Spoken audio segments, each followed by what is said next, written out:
Okay. Hello, everyone. Good evening, or good morning, or afternoon, depending on when you're listening to this. My name is Charles, or Chaz, or Yazik, or the DM, or the Bard. People know me by many different names. And I am the host of this, hopefully, the 62nd of hopefully many episodes of Bard Advice, a D&D/TTRPG/nerd-centric podcast where we do our best to answer any questions that you might have and send in. Happy to see everyone. I hope everybody's had a great week and is having a great Friday. Before we get into the questions that we have this evening, what we like to do always at the top of the show is remind everyone of the email for the show, which is bardadvice@gmail.com. It also looks like bardadvice. If you have any questions, concerns, complaints, queries, criticisms, critiques, send all of those to bardadvice@gmail.com. Please send them over. Your questions and follow-ups and stories and comments keep this show moving. So we are in a collective in creating content on this show. So that's the email, bardadvice@gmail.com. If you want to get yourself some merchandise, you can do so over at manshorts.com. Or more notably, at the moment, we're still selling our dice over at krakendice.com. I do see that a lot of y'all have ordered yours. We appreciate the support. Hope you've gotten them or will be getting them soon and enjoy them. Everyone else, go get yourself some dice if you haven't already at krakendice.com. And if you want to contribute to anything that I'm doing musically, you can do so directly via PayPal, Cash App, or Venmo, all of which are Yazik, YAHZICK. I'm in the process of finishing up a concept album with a fellow musician friend of mine that we've been working on. Once that's finished, we're going to take a shift into starting to do some bardcore type stuff. I'd like to create some music for people to use in their campaigns. So we're going to start making that. Also, at the top, I'd like to thank all of our members, all of our patrons, remind everybody, and any super chatters. All of that stuff's always appreciated, helps keep this train moving. Also, a reminder to please like, comment, subscribe, turn on notifications, and rate the podcast on your respective platforms. So it's good to see everybody, all of the regulars and familiars in chats. River has posted a link to the Discord in the chat, so if you want to check that out, please do. Come join us. I was actually just going to apologize to everybody on the Discord for being a complete ghost this last week. I've just been, really busy, I guess, trying to catch up on stuff and figure things out and reformulate my schedule, etc. So maybe I'll be on there more this week. All right, so for Art Corner this week, I would like to remind everybody and really inform them if they didn't know about the first episode of our Baldur's Gate 3 Dark Urge run-through, or playthrough, rather. It is, I've brought back Flam, and some of you may remember on this channel, and if you didn't, you can go watch it if you want, because the videos are still there. Several years ago, Justin and I did an Oblivion run, where he and I created this character named Flam, and he's just a lunatic, crazy guy, fun weirdo, very drunk before noon behavior. So that said, we've started the first episode of that. It's on the channel, so go check that out if you'd like. It's going to be a lot longer than the original series of compilations were, because it just is. So the first episode's like 50 minutes, so there's definitely some funny stuff in there. If you just like having something running in the background like I do, it's great for that. So go check that out. It's the BG3 Dark Urge Flim run. I think the first episode is Flim Returns. But you'll see it. You'll see this lunatic crazy guy, and he's there. And so that's going to be a really fun thing to do. I'm having a lot of fun with that. I'm running a Circle of Spores. He's a Circle of Spores druid. And I'm finding out the bustedness and the fun that is the Circle of Spores druid.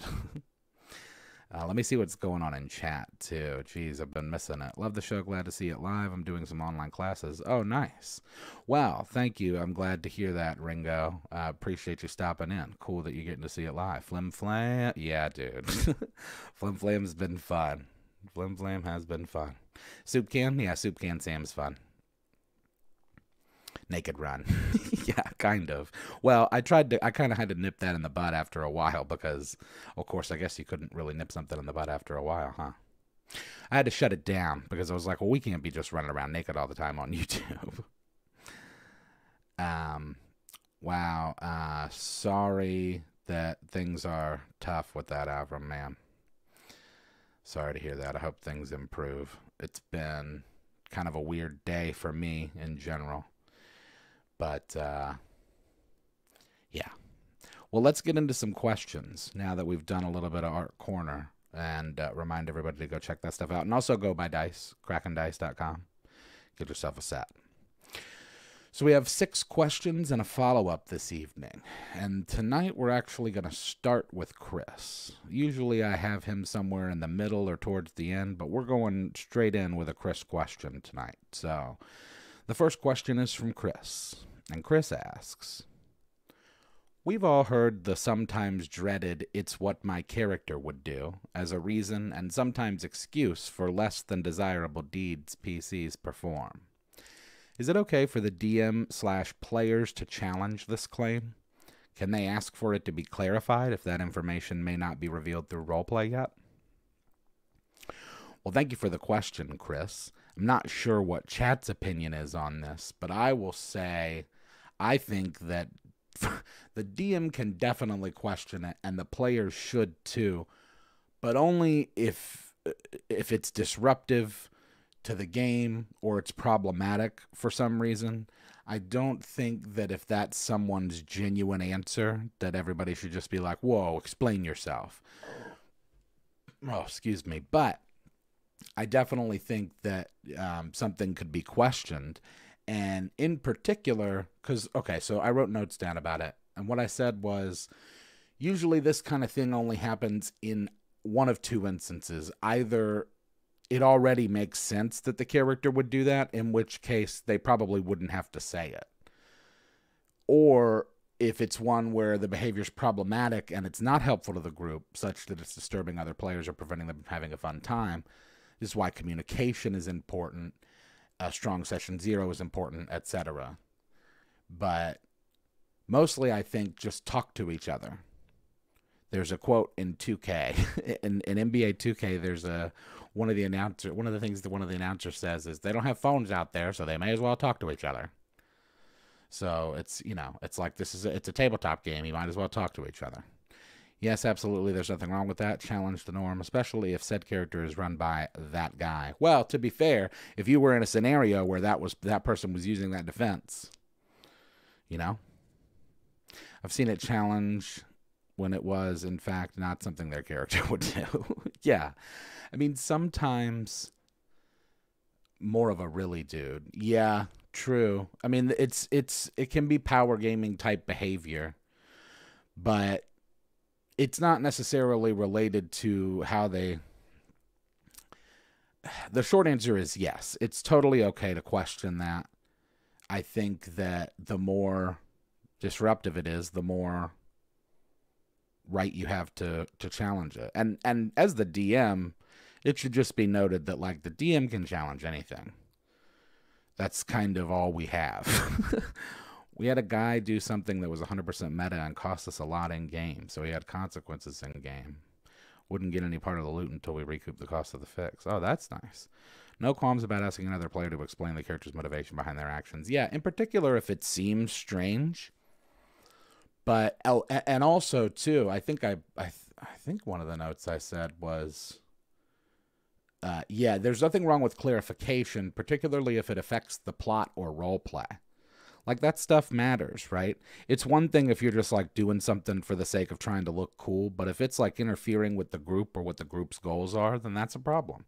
And the DM could and should question that and should be the first one. And the players, too. But, again, I think it's about communication. It's about establishing stuff before you get into that scenario in the first place. You're allowed to ask if it could be over... all bad for the party, then you might want to discourage them, but don't outright say they can't do it. Yeah, and that's the thing, too. It's just like, I don't know, it kind of comes with the territory, because I'm the type of player that will do things just for the meme, but I don't think I would do it ever in such a way where it would be really detrimental to the plot. And there's probably, like, direct evidence against that on, like, our playthroughs. But I think that, like, I genuinely always try to come from a place that, intention matters too. It's like, well, why are you doing this? Are you doing it because, like with Studebaker Peppercorn just kind of wandering off from the group? Like, I don't necessarily do that to be as a liability as much as I do it because it's kind of funny. And it also keeps the other players engaged with that character from a role play standpoint, because it's like, oh, where's Studebaker? But people could argue that that's also really detrimental. They didn't. And the type of friends that I have, we've been friends long enough, I'm confident that if it was as much of an issue, they would have said, like, hey, you need to cool it on that. So, I don't know. It's tough. You can't be running around being that's what my character would do if you don't, like, set that precedent with people and at least have a conversation about it. I may have had the dice do a little alignment adjustment to a player for pulling that stunt. Oh, I've been there. Dude, the whole, like, bit in the D&D editions where, like, I've done it, I think, a few times over the years where I've just, like, not even rolled and just, like, told somebody something. I've done that before, like, IRL. We'll be listening if impossible. Don't be able to chat much. Oh, well, that's no problem. We appreciate you being here anyway. How do you handle that when the player's a secret bad guy? So for the DM, it's obvious why they're doing certain things that might derail the party. That's a good point. But that's also, I think, a question for the player that did it, right? Like, hey, if you're a secret bad guy, maybe don't do stuff that the party might question. Or at least try and keep it to a minimum where, like, I think, with, like, Verena and stuff, because I was debating whether or not to say it, but it's been long enough. If you haven't seen the We Play, it's still enjoyable to watch it knowing this. But, like, Verena becomes a secret bad guy. That was never planned from the beginning, as much as it was just, like, the behavior that I displayed with her led to that. But nobody really picked up on it so much, mostly because she was so crazy in general. So, if you're gonna be that's what my character would do and do weird secret bad guy stuff, you might want to start doing that immediately to establish a baseline of just like, oh, like, for example, the first thing that Verena does in the We Play is go into the bathroom to do drugs. So it's like off rip, we're establishing that this is like kind of a loose cannon character. And so moving forward, none of my loose cannon behavior was really questioned that much. So it's on you, too, as the player of the person doing it, You jumped in a well and disappeared for a long time. Yeah. Yeah, and we kind of figured it out from there. But playing chaotic good with Evo tendencies. Yeah. I mean, I'm a CN person, but yeah, you could do chaotic good, I guess. I think maybe Studebaker might be chaotic good. One of my current players is a secret bad guy. When he started to act contrary to his nature, the party started to question him. And it gave us some great inter-party RP. Yeah. So it can work the other way, too. All right, cool. Well, thank you for the question, Chris. We're going to move on because I've got a question. This next one is from Robert. And Robert asks, hey, Chaz, I hope you're doing well. I've been a big fan for quite a while and have been really enjoying your latest album.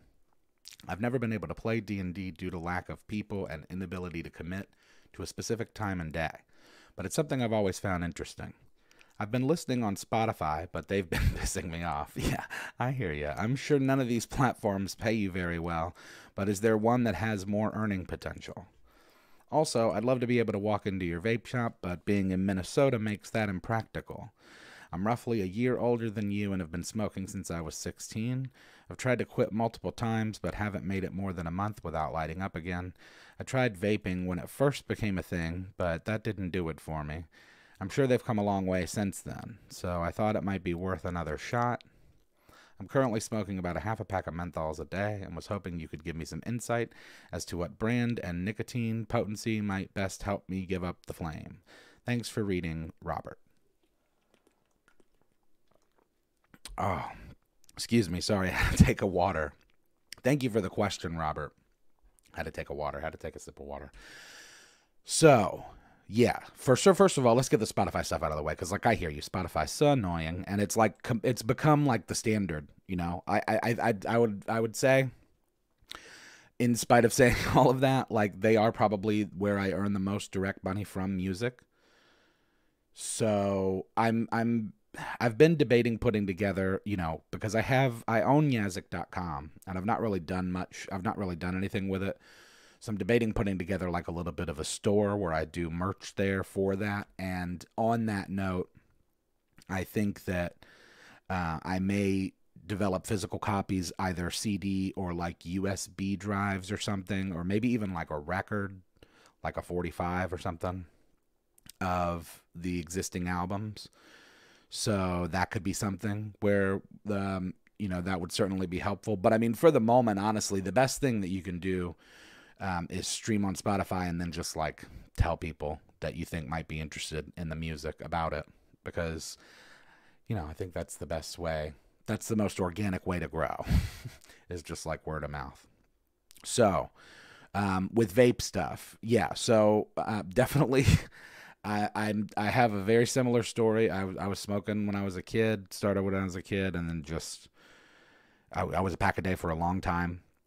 Vaping was the only thing that helped me quit, and even it didn't work at first because there was a good period of time there where I was vaping and smoking.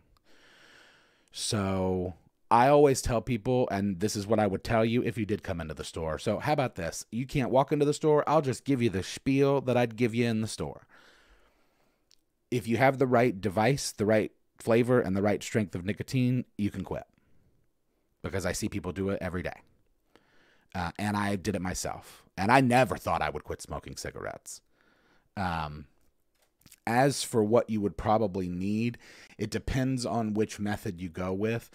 There are two schools of thought, or rather, there are two main types of vape juice. You have what is called the salt nicotine juice, which is typically what you find in disposable vapes. Personally, I don't recommend salt nicotine. Not that there's anything necessarily wrong with it. I just think that it's not as conducive to helping quit in my experience because it doesn't provide as much of a throat hit, which I believe is like really necessary for quitting. So I recommend regular vape juice, or what they call the freebase vape juice. Those come in strengths anywhere from 0.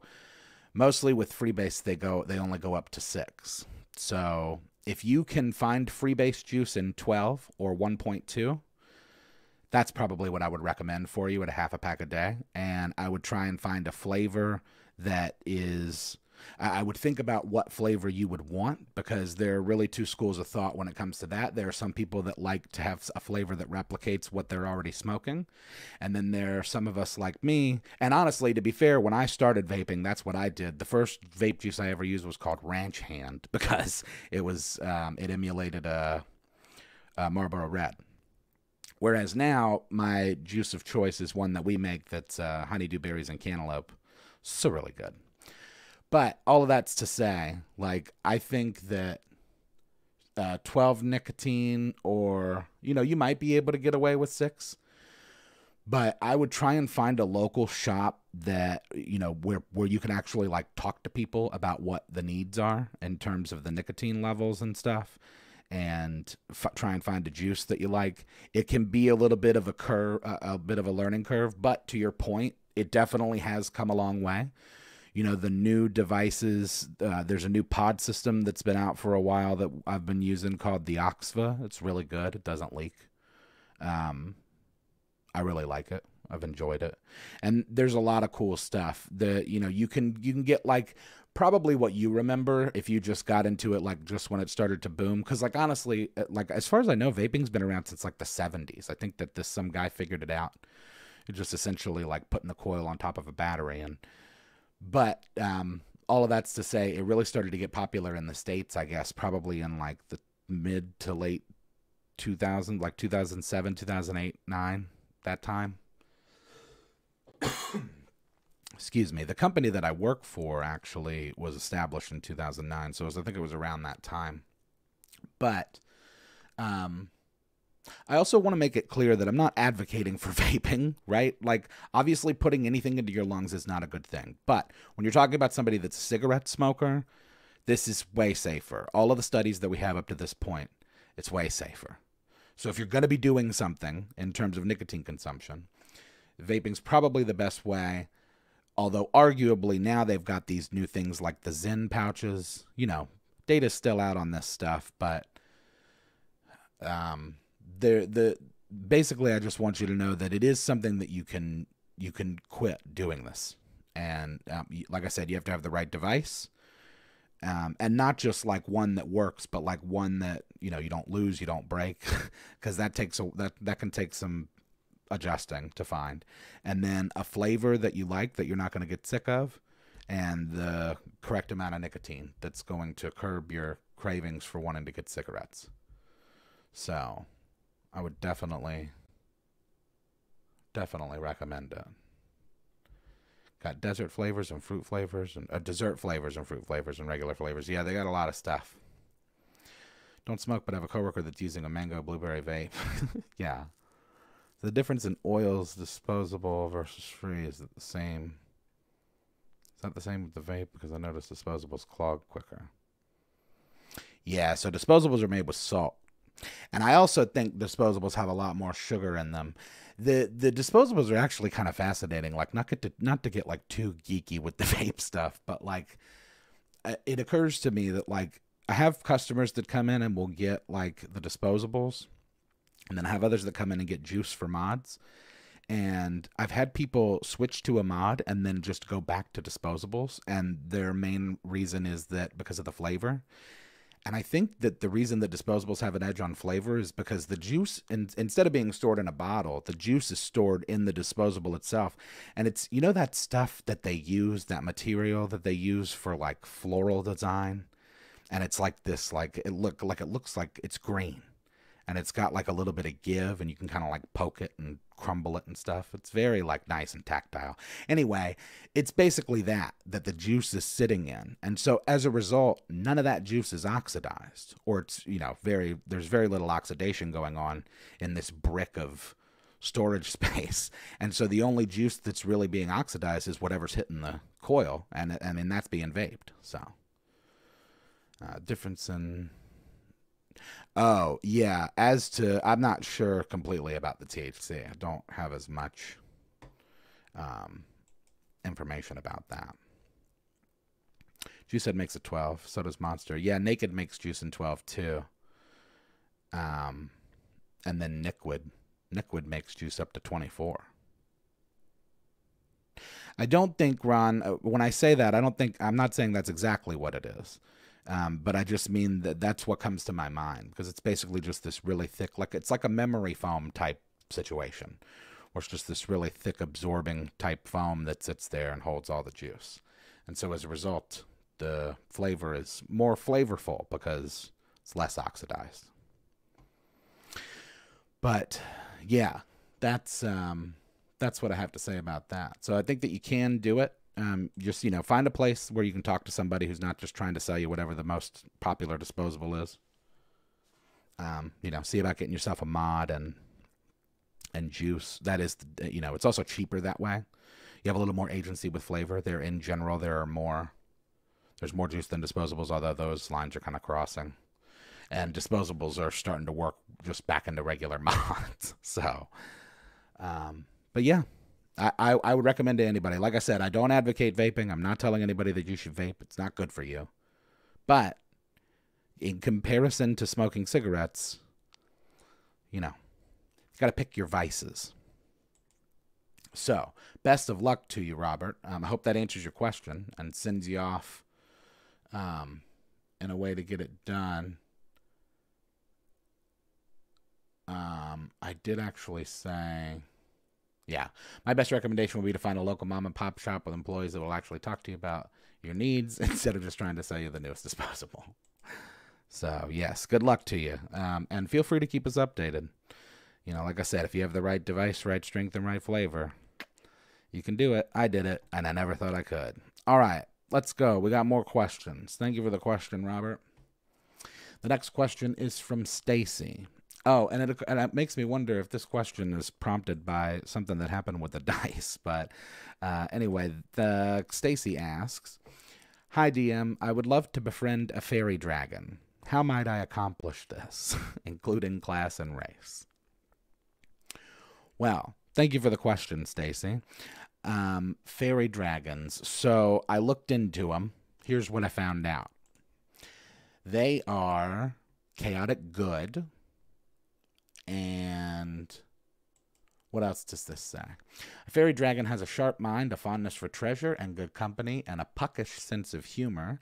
Travelers can play to a fairy dragon's draconic nature by offering it treasure in the form of sweets, baked goods, and baubles in exchange for information or safe passage through its territory. So, the first thing that comes to mind is either a bard or a druid. Those are probably going to be your fastest avenues to befriending the creature. And from a race standpoint, anything dragon related is going to be really helpful. So dragonborn, kobold, any other stuff there might be. Be a bard, be a donkey bard. So from what I've read and what I've seen, it seems like they're just like fun little trickster type dragons. So I would imagine if you had a character that was like that they would really like them.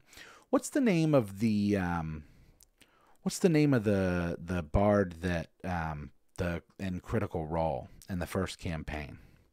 Oh man, come on, help me out here. That character would probably the one with the cupcakes, Laura Bailey. That character would they'd be able to befriend a fairy dragon pretty effectively, I think. I think that you might have to Scandalin. I don't think that's right. I think we might be thinking of different things. Maybe not. You got a fairy dragon mini with your dice. Ah, yes. That's I think what might have prompted the.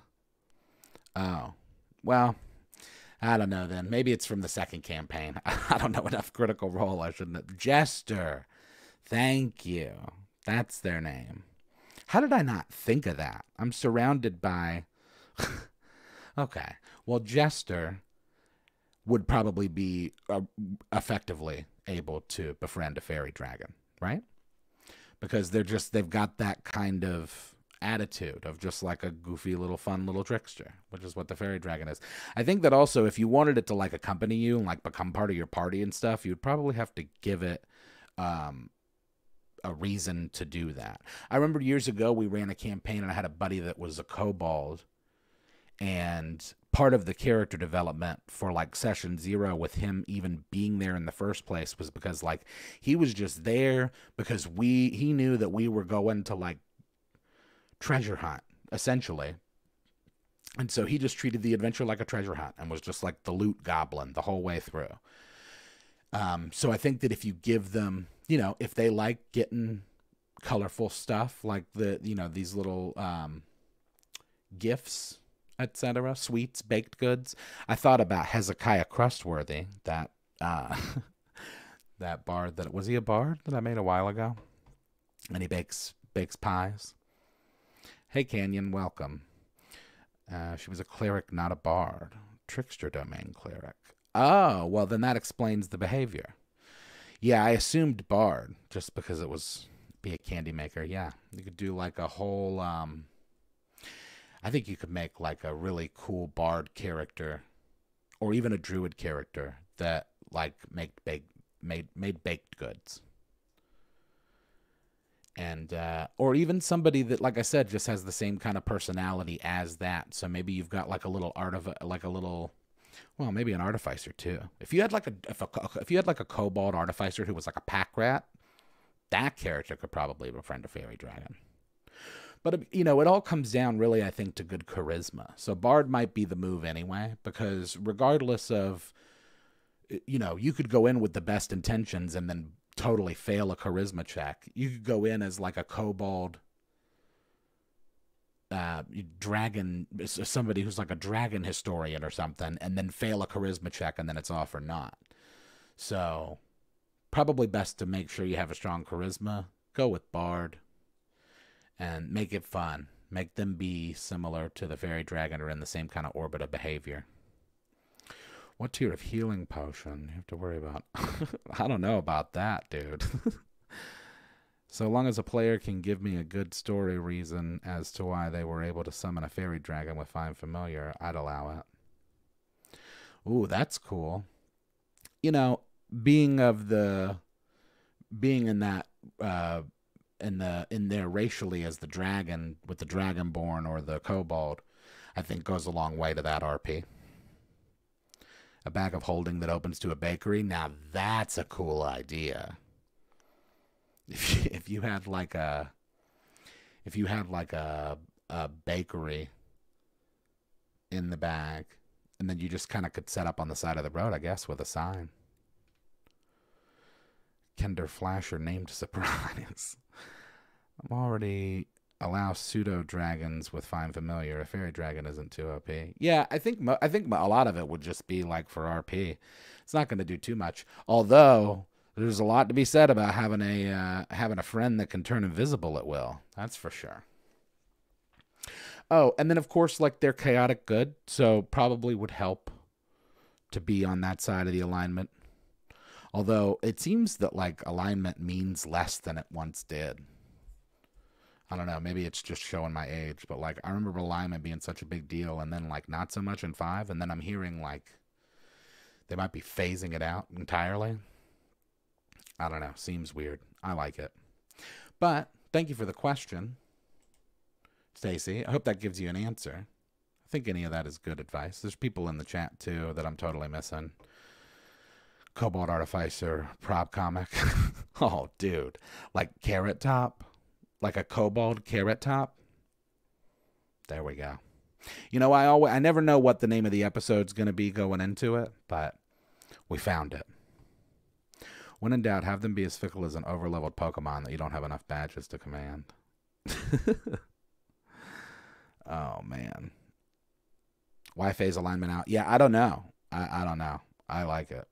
I think it's great. And 3-5-1 wrong choice from losing half your levels. Yeah. Yep. All right. Well, thank you for the question, Stacy. Let's keep moving.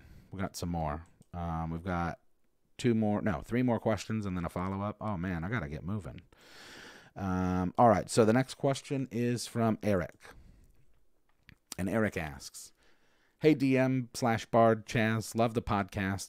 I've always been more of a video gamer, and while I do love a good D&D session, I tend to lean more to gaming on PC. That said, lately I've been putting lots of Helldivers too. I think that's supposed to be lots into Helldivers too. Firstly, have you played it? Also, it was recently reported that the game has a DM of sorts behind the scenes pulling all the strings. The company says they took inspiration from D&D. What do you think of this? Thanks. Thank you for the question, Eric. So yeah, if anybody doesn't know about Helldivers, I haven't played it yet myself, but that's not because I don't want to. I think it's just a scheduling thing. I don't have enough time to play the games I'm already playing, so...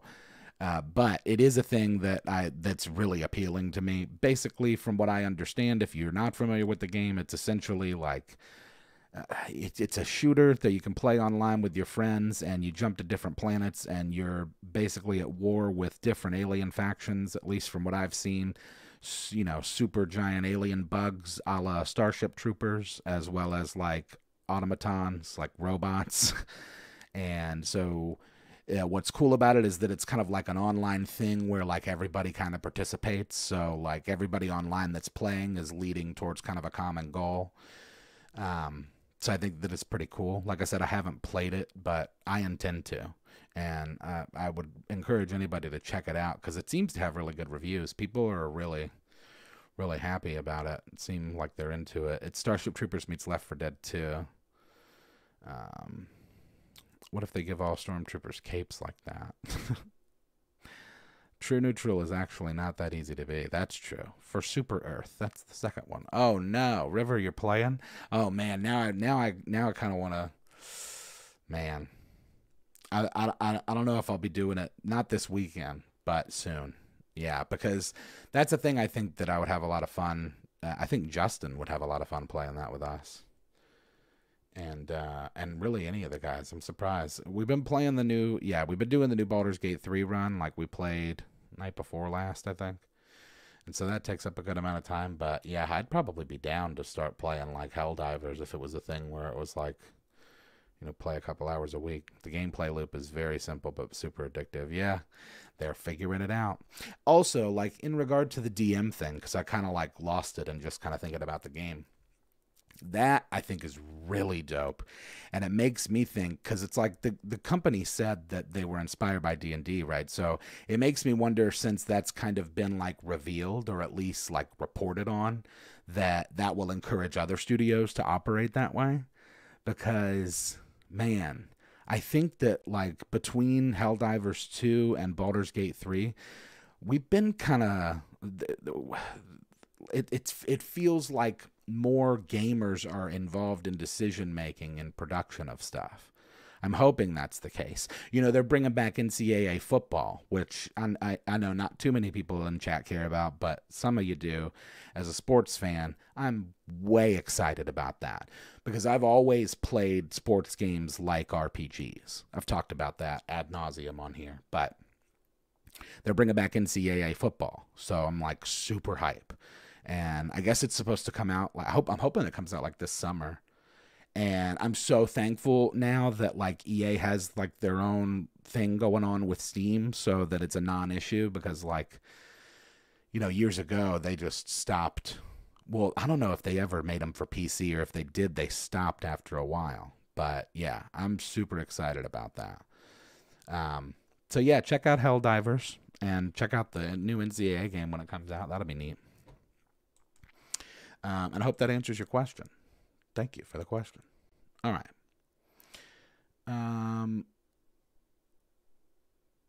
Okay. The next question is kind of a long one, but that's okay, because I'm long-winded myself. And as we've said, that's certainly not something I'd be judgmental for. But buckle up, because this one's a 4-panel. But this question is from Sid. And Sid asks, I love your stuff, and have been a watcher/listener for years. I got hooked by Florida Edition and found your music from the end credits. Cool. Love the new album, by the way. My favorite song is Off Center. Oh, cool. Thank you. Anyway, I'm a newer DM in the process of building my own setting. I ran one session as a playtest for the setting, and it was a lot of fun. I'm working on fleshing out a pantheon, spelled it wrong, pantheon of gods, creating major buildings in the cities and towns, and creating variant races as well as political factions. I've been talking my husband's ear off about my plans, and he got really invested after the playtest wherein he ran an artificer. I really want to make my setting have a living timeline. I'm planning out major historic events to place as landmarks along the timeline and use as approximations of eras to drop PCs into. My main goal is to have this whole thing set up as a sandbox and tell my friends to run wild. I want to see how they influence the course of history based on how they interact with major events in the background. I'm looking for advice from you and other DMs in chat on how the heck I can possibly prepare myself to run something of this magnitude. I know I need to tackle it one campaign at a time, but are there any roadblocks or complications that I should prepare for? I've been considering using World Anvil. I know that paid accounts allow you to create private worlds. Does this mean that free users writing ideas and work is publicly visible to anyone?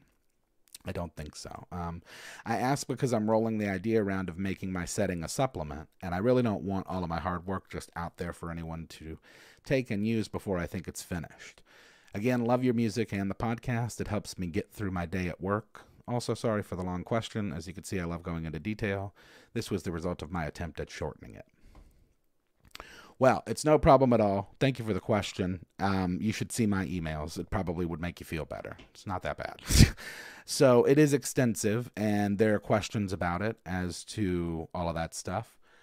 I made some notes, so we'll talk about my notes. And then there's also stuff that's in the chat, people in chat. Tap in, give your opinions. But obviously start small. Like I think that I think lack of brevity is a trait among DMs. Yeah, for sure, man. Like it's been I've dealt with that my whole life. Start small, flesh out immediate details in the current era, and like where the initial stuff's taking place, and which you already alluded to, like focus on the region, cities, major NPCs, current overworld conflicts, timeline stuff. As you run more campaigns, you can kind of expand the world building to cover it all. So you can also kind of like, obviously you want to create your own things, but you also can kind of let it grow itself. So rather than like obsessing about like what connects this to this, kind of let those things happen organically throughout them being played. So if you establish, I think, like the immediate details of a particular area or like era, such that it is playable, then you use all of the things that happen. So I guess there's a level of patience that's required there too, where there's going to be a lot of gaps that you're going to allow your players to fill in. Must have details always. Yes. That's another thing. Like, be flexible with stuff and keep notes. Stay consistent. Don't forget to communicate with your players. This is a really important point that I think you should hear, and I believe in this. As a writer, I get tons of great ideas from people who aren't writers, right? So, like, it's your world. You know what the vision is. You know it best. However, someone like your husband, for example, who is, you know, it's not his world. He's just playing in it. He has a totally different perspective of it. My whole relationship with my wife, I've gotten great ideas from her. And like, she's not somebody that's like writing content for the internet, but you know, my mom's another person in my immediate era that's like, you know, they're not like writing stuff like I'm writing stuff, but that's actually a good thing because they have a totally different perspective of it. You know, most of the people are just watching the stuff, they're not writing it. And that goes for all of it, right? Like movies, TV shows, D&D stuff. Like there are more players than DMs. So that's kind of just how it works. And so I think keeping a line of communication open with the players as well can really help inspire you and keep you going. But consistency is important. As far as the World Anvil stuff goes, and it's been a year or so since I've really dug into my account over there, but I don't think that it's a situation where all of your stuff is public. In fact, I think when you create things, you can toggle it to be public or private from the get-go. So it shouldn't be a scenario, but if you're worried that that might happen, my best recommendation to you would be to put together a little like sample, or rather like just write an article that doesn't really mean anything, that's just nonsense, and then like use it as a test to see like if you can see it publicly. But I'm pretty sure that like the private link world, I think the paid account just gives you access to have like a private link to the world. I don't think that that's to say that your free account is not private. I think that it's just an extra feature. So I would check it out, just try and do like a sample or a test with it. But I'm like 90% sure that whenever you create anything on that website, you can choose whether it's public or private. Let's see what chat is saying on some of this stuff. Maybe if you develop flexible major events and introduce them into the parties through smaller hooks, depending on how far down the hook they will go, influence the course of the background or the mega event. I think it can be a cart before the horse too. Too much planning can start interfering with the story. That's a very good point. Yes, if you have a strong foundation, and like I said, just kind of let it grow organically, because overwriting is a thing. Don't overwrite yourself into a corner. Have a basic outline of what you want to happen, and then interject the things you want your players to learn. That way you keep them on track. And yeah, one thing at a time is major too. Because that's another thing that's kind of, I think, unique to the writer, is like seeing this bird's eye view of like the whole story. And as such, like it's, you know, sometimes you can't see the forest for the trees. Is that how they say it? Is that how it goes? Does that even apply here? What I'm trying to say is, overwriting is real, and you know, you want it to be as organic as possible. So like having fun with it, I think, is really important. Don't stress yourself out. It sounds like the people that have played it already enjoy it. So I think just, you know, improve upon and add to what you've already got, and then just kind of take it a day at a time. And you can, you know, you can take as long as time as you want, because the time's going to pass anyway, right? So it's like, if you're worried that it's like, oh man, this is going to take me a year. Well, a year's going to be here in a year regardless. So you might as well do the thing, right? One thing at a time. I really like making dungeons, caves, overworld maps, so I get asked to make them for others. I'm just not allowed to place the traps, treasure, encounters for them. If I may steal an idea from Laura Hickman, have more depth than just kill monster loot bodies. Let the gameplay write the story. Previous sessions become backstory history. Have geography make sense. Have things happen every few sessions. Yeah. I think all of that is solid advice. And Ron says 90% of what you build or design will never be used, and that's painfully true. So yeah, that's another thing I think too to keep in mind, is that it's like most of this is for you. The players may not ever even see all of that, but I think that that's the case with anything. Like, there's a lot of stuff that I've made that no one's ever seen. And very likely more stuff that I've made that nobody's seen than they have seen. Right? So, plan out elaborate pantheons, assemble intricate maps, write out detailed descriptions. Oh, using AI. That's actually a really great idea, because like GPT is like, I use GPT for organization all the time. It's very helpful. As somebody who is like, it's hard for me to organize and plan and stuff, GPT is great because you can talk to it like a person and it's just going to kind of do what you tell it to. So, you've already got all the ideas, so you can allow those tools to help you organize them. And yeah, plan out elaborate pantheons, assemble intricate maps, write out a detailed descriptions all you want. As little as much as that is, players will still find a way to get to the stuff you can't plan for. Yep. So flexibility, important in all of that as well. But I certainly do hope that gives you an answer, and wish you the best as on your path into DMdom. So looking up World Anvil, you do have to pay to have it be private. Wow, really? That seems crazy. Well, you can always use Google tools and stuff. A public world can be accessed by people visiting the website if they find their way to your page. Oh, so it's kind of like an unlisted video on YouTube, right? Where it's like they would have to have the link to really get there, unless they just kind of like stumbled upon it. Owners, they're co-authors, and they're assigned by the owner. Subscribers. It's from the FAQ. Huh. Well, thank you for clarifying that. I would have felt terrible just sending you off if that's not the case, but you know what else is also private notebooks? Yeah, no doubt. Hey, in this world of, and that was one of the notes I wanted to make earlier when I was talking about like Spotify and stuff and like making CDs. In this world of like ever increasing working with AI and like streaming platforms potentially just removing things forever, there's, I think, going to be a boom. I think there already is a boom in physical media. And so that said, like nothing safer and more private than just like writing it in a notebook that you keep in your desk. Nobody's going to see that but you. So best of luck to you. All right. We've got one more question, and then there's a follow-up, and then we'll do a little chat. So thank you for the question, Sid. This next question and the last question is going to be from Sean. And Sean asks, hello, Charles. Thanks for all you do content-wise. Looking forward to more music and videos. Not sure if you saw or care, but it was recently announced that a Kickstarter for a Discworld TTRPG is coming later this year. As a huge fan of Terry Pratchett, I'm excited to see what's in store. Have you read any of his books? You've spoken before about a novel you're working on. Is that still a thing? Thank you in advance.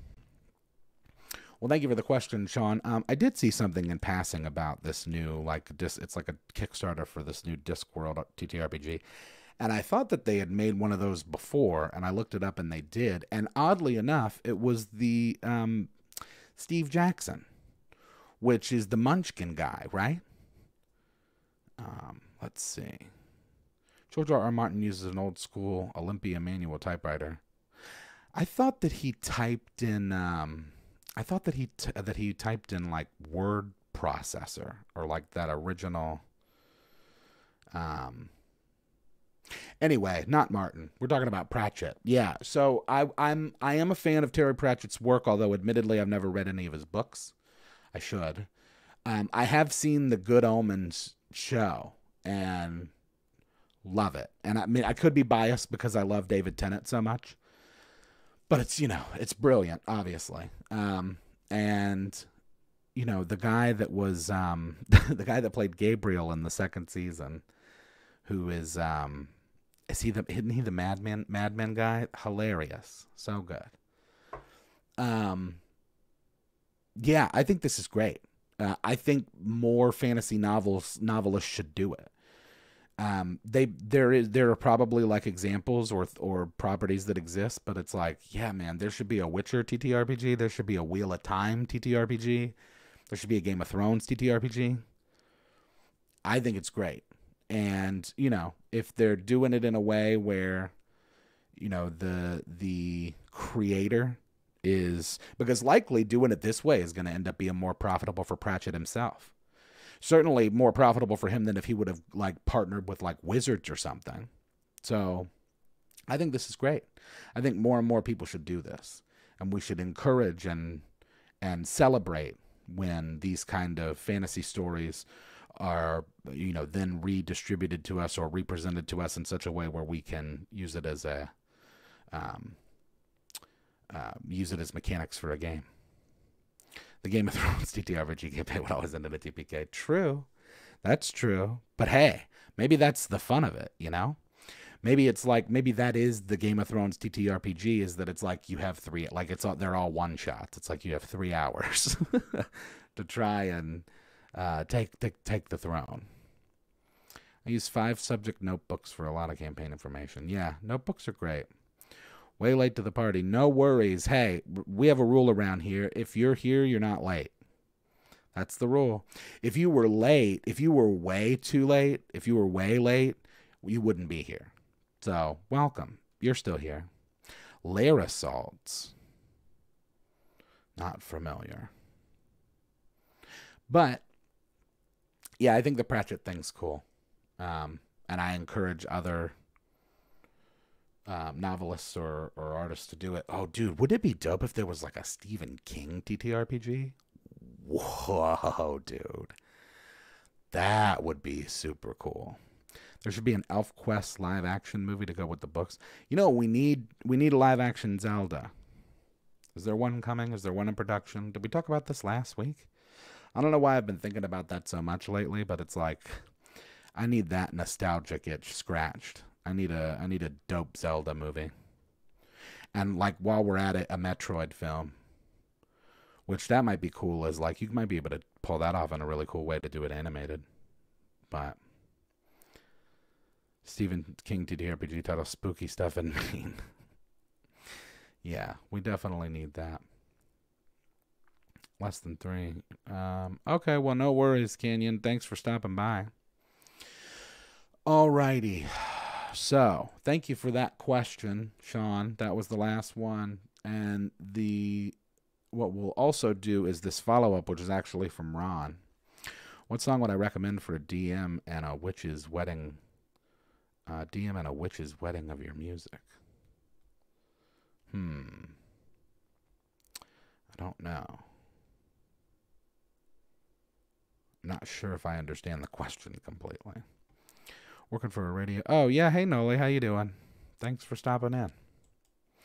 Okay. So before we do a little chat, I did just want to do this quick follow-up. It is from Ron.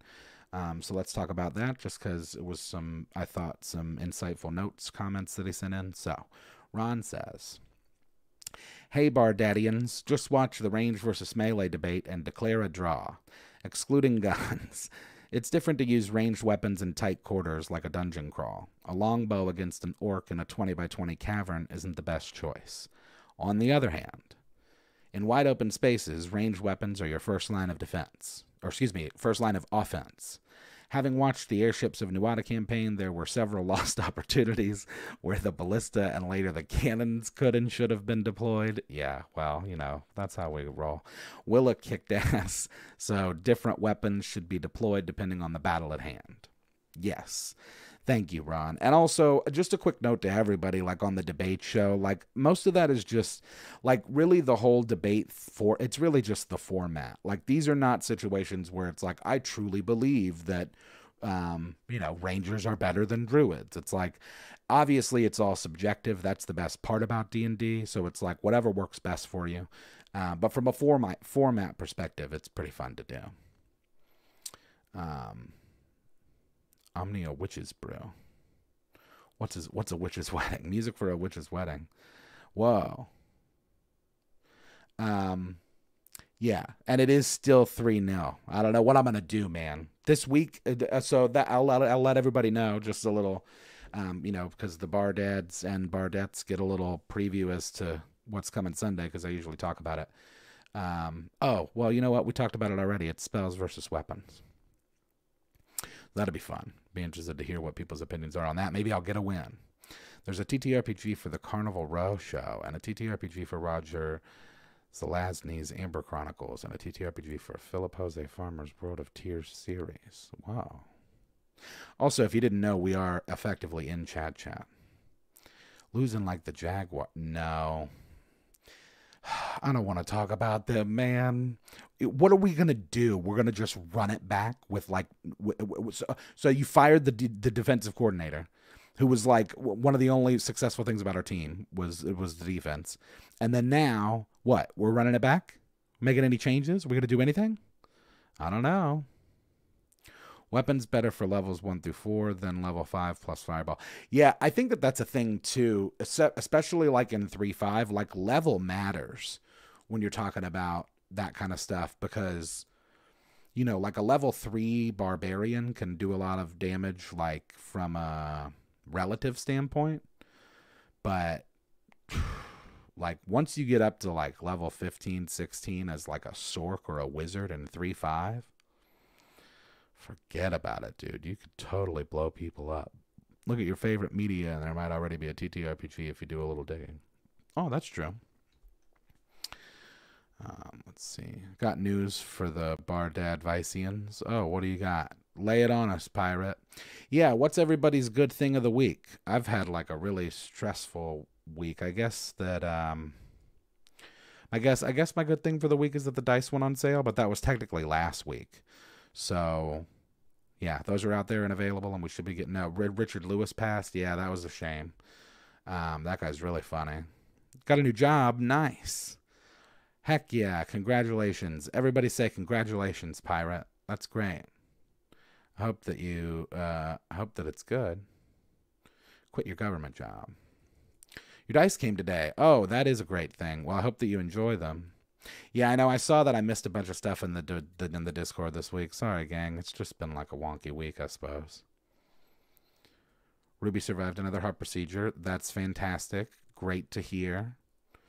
Hope that I hope those are kept to a minimum. The room's small. Even better, fireball. My D&D session is tomorrow. That's good stuff this week. Everything else was meh. Yeah, I feel that. It's been kind of meh, I suppose. It's getting warmer. Yeah, oh my gosh. It was like 80 degrees today or yesterday. I was like, what? What is happening? What can we do to get the Man Shorts crew to sign the character cards that come with the dice? Well, I did mention that I have some extra sets at the house. So what we might end up doing is sort of a giveaway, maybe. I don't know. I'll have to figure it out. But I'll figure it out. I'll put it on my list of things to look at. Good thing of the week is you didn't crash the big CNC lathe this week. Got that out of the way last Friday. Made it through 1 of 2. Well, I certainly wish you best on the next one, Ruby.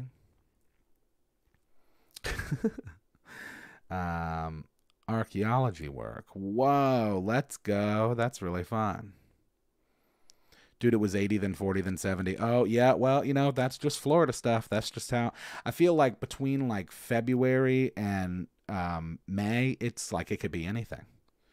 And then once it starts getting hot, ooh-wee, all bets are off. What video editing software do you guys use? Looking for something better than I have. We use Adobe. I have a love-hate relationship with Adobe. Been using them for a long time. We use their suite, which I believe is $50 a month, and you get access to all of the programs. I'm sure that there's a way for you. Well, actually, I'm not sure, but it makes me wonder if there's a way. There's probably a way to just buy the software outright, but we just pay the monthly fee to have the suite. It has to update every single day, so that's annoying. But I think that it's good. You know, I think that at a minimum, I think it's in the same realm of, you know, Final Cut or what's the Sony one? Vegas. You know, those I think are like probably the big three that most places use. The good thing about Adobe, at least in my experience, and this is probably true of the other ones too. It's probably just I'm biased because it's my own experience, but from what I've seen, the other great thing about Adobe is because so many creators use it. There's a lot of like really helpful stuff online, like a lot of YouTube, a lot of informative YouTube videos. I'd say I learned like 90% of the stuff that I know in Adobe from just like, you know, encountering a situation where I needed to learn how to do it, and then just like going to YouTube and finding some guy named Jim that made a video, and it's like, hey, do you need to learn how to do this? And then you just learn how to do it, and now you know how to do that thing. So, the coworker realized I was singing Alchemist Fire at work. I was doing a recovery. Whoa, really? That's bizarre. That's kind of cool. Gonna color eggs for Easter? That's fun. It's subscription only now. Dang. Man, Corwin with the info on the websites. I appreciate that. Wow, it's only subscription. Well, too lucrative to sell it as a service. Well, of course, yeah. I mean, why would you get, you know, why sell it for $200 one time when you can just charge them $50 a month for, gosh, we've probably been using it for almost 10 years. Working for yourself is harder than I hoped it would be. Yeah. Working for yourself is the hardest thing I've ever done. And I think working for yourself is the hardest and the most rewarding thing you'll ever do, because it's like incredibly difficult, but also like, you know, you really only have yourself to point to and blame and to lean on when it comes to that kind of stuff. $29.99 a month. You've seen access to all Adobe Cloud products. Oh, well then maybe they dropped it down a little bit since they made it only subscription. Is Melissa still involved? Yeah, indeed. I think that all of us, if I'm honest, have gotten a little bit tired of the additions. I'm not saying that we're never, ever going to do them again. But, I mean, you know, I think that it's been for about a year or so now where it's just kind of like, it's lost its luster on us, like, creating them. So, you know, Melissa's definitely still involved in Man Shorts. You know, she and Justin are engaged and live together and very much in love. And,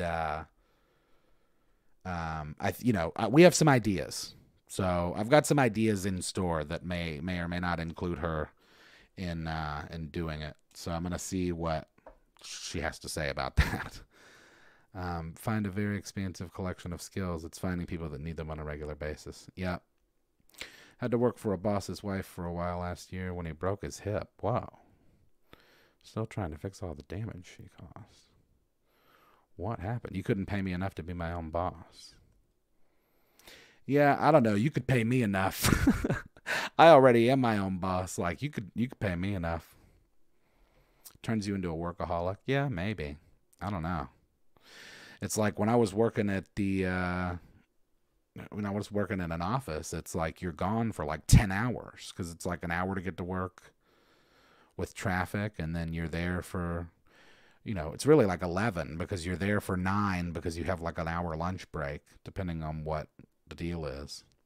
I don't know. At least the last like real 9-to-5 job I had was like, it's like, oh yeah, it's 40 hours a week, but when you calculate like traffic and the lunch break, it's really like 55 to 60 hours a week. And then if you're sleeping at all, then you really just have the weekends, and then on the weekends you got to run errands. Artistic burnout is a real thing, even when a thing is popular. Well, like where you pick some of your favorite. Yeah, I don't know, maybe something like that again. See nothing wrong with Robin Hooding. Remote work is a godsend in regards to that. Oh yeah, what do you do remote? Ever plan to animate? Oh, I would love to. Thank you for asking that and saying it out loud, Austin, because, yeah, I don't have any immediate plans to because I can't draw, but I think that it's a really cool thing. I would love to link up with somebody who does that kind of animation and might do that. Kepler secretly running a D&D campaign on Sundays for all his friends. It's okay. Hey, listen, I can't speak to what all Kepa's doing other than being a good boy. Still love your job despite the commute. Well, that's great. And honestly, like, that's like most of it too, is like whether you enjoy what you do. So, you know, like working at the vape shop is really rewarding for me because you get to help people quit smoking. So, and it's like not a situation where I make commission or I feel pressured to do sales. It's just like you just talk to people about what they want and need and then go from there. If you like talking on the phone, yeah, oh man, I did phones for years. That's most of my experience is on the phones. Because, you know, I've been talking since I was born. Okay, so, wow, here we are at the end. It does fly by. Seems to go quicker each week. Man, I can't believe it. Well, thank everybody. Thank you all for all the wonderful questions, for the follow-ups, for the comments. Let's go with a few housekeeping things before we get out of here. Let's see. A reminder of the email address, which is bardadvice@gmail.com. Send all of your questions and queries there, even if it's a follow-up to a question that you asked before, or if it's not a follow-up or it's not a question and it's just like a cool story, something that happened in your campaign. Send it over. We'll talk about it. If you want to get some merch, go to manshorts.com or go to krakendice.com. Actually, go there instead. Go to krakendice.com and get yourself a set of the new dice. The next set will be here next week, so I'll be talking about that on the next episode of this show. If you want to contribute to anything that I'm doing musically, you can do so directly via PayPal, Cash App, or Venmo, all of which are Yazik, YAHZICK.